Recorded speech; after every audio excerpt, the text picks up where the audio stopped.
Are you prepared to take the constitutional oath? I am. If you place your left hand on the Bible and raise your right hand and repeat after me, I, Ronald Reagan, do solemnly swear. I, Ronald Reagan, do solemnly swear that I will faithfully execute the office of President of the United States. that I will faithfully execute the office of President of the United States. And will, to the best of my ability, And will, to the best of my ability, preserve, protect, and defend preserve, protect, and defend the Constitution of the United States. the Constitution of the United States. So help you God. So help me God. Now, I congratulate you, sir.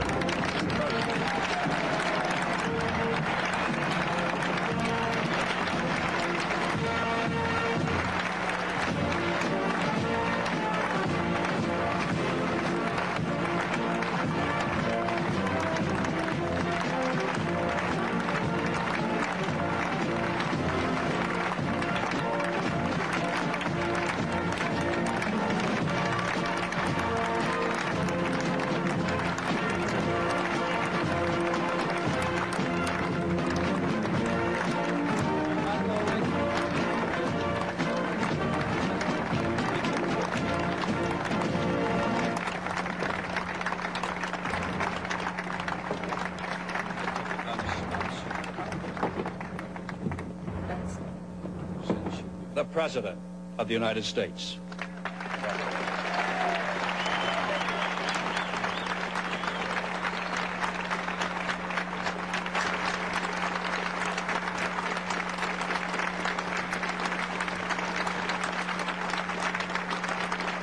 Thank you. Thank you. Senator Hatfield, Mr. Chief Justice, Mr. President, Vice President Bush, Vice President Mondale, Senator Baker, Speaker O'Neill, Reverend Moomaw, and my fellow citizens. To a few of us here today, this is a solemn and most momentous occasion. And yet in the history of our nation, it is a commonplace occurrence. The orderly transfer of authority as called for in the Constitution routinely takes place as it has for almost 2 centuries, and few of us stop to think how unique we really are. In the eyes of many in the world, this every 4-year ceremony we accept as normal is nothing less than a miracle. Mr. President, I want our fellow citizens to know how much you did to carry on this tradition.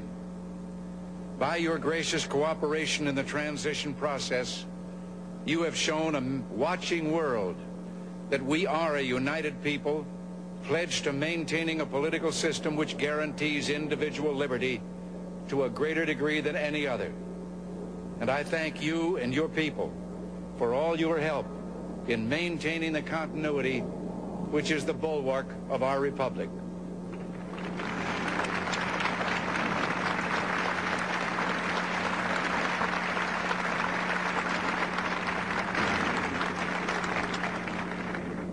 The business of our nation goes forward.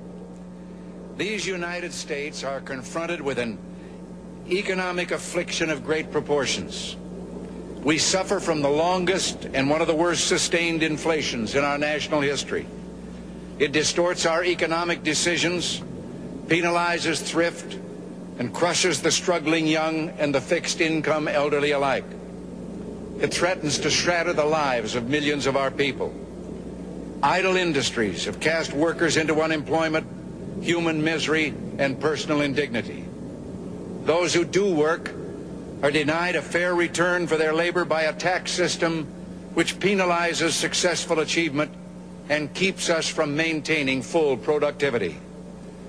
But great as our tax burden is, it has not kept pace with public spending.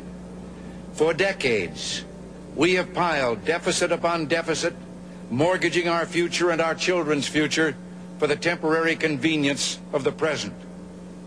To continue this long trend is to guarantee tremendous social, cultural, political, and economic upheavals. You and I, as individuals, can, by borrowing, live beyond our means, but for only a limited period of time. Why then should we think that collectively as a nation we're not bound by that same limitation? We must act today in order to preserve tomorrow. And let there be no misunderstanding.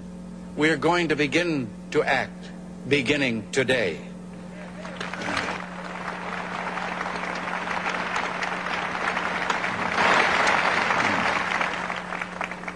The economic ills we suffer have come upon us over several decades. They will not go away in days, weeks, or months, but they will go away. They will go away because we, as Americans, have the capacity now, as we've had in the past, to do whatever needs to be done to preserve this last and greatest bastion of freedom. In this present crisis, government is not the solution to our problem. Government is the problem.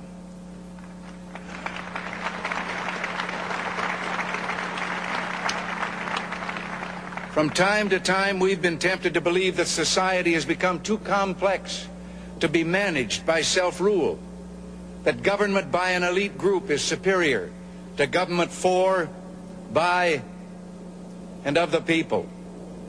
Well, if no one among us is capable of governing himself, then who among us has the capacity to govern someone else? All of us together, in and out of government, must bear the burden. The solutions we seek must be equitable, with no one group singled out to pay a higher price. We hear much of special interest groups. Well, our concern must be for a special interest group that has been too long neglected. It knows no sectional boundaries or ethnic and racial divisions, and it crosses political party lines. It is made up of men and women who raise our food, patrol our streets, man our mines and factories, teach our children, keep our homes, and heal us when we're sick. Professionals, industrialists, shopkeepers, clerks, cabbies, and truck drivers. They are, in short, we the people. This breed called Americans.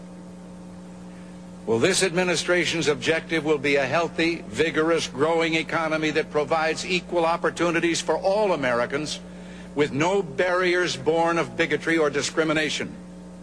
Putting America back to work means putting all Americans back to work. Ending inflation means freeing all Americans from the terror of runaway living costs. All must share in the productive work of this new beginning, and all must share in the bounty of a revived economy. With the idealism and fair play which are the core of our system and our strength, we can have a strong and prosperous America at peace with itself and the world.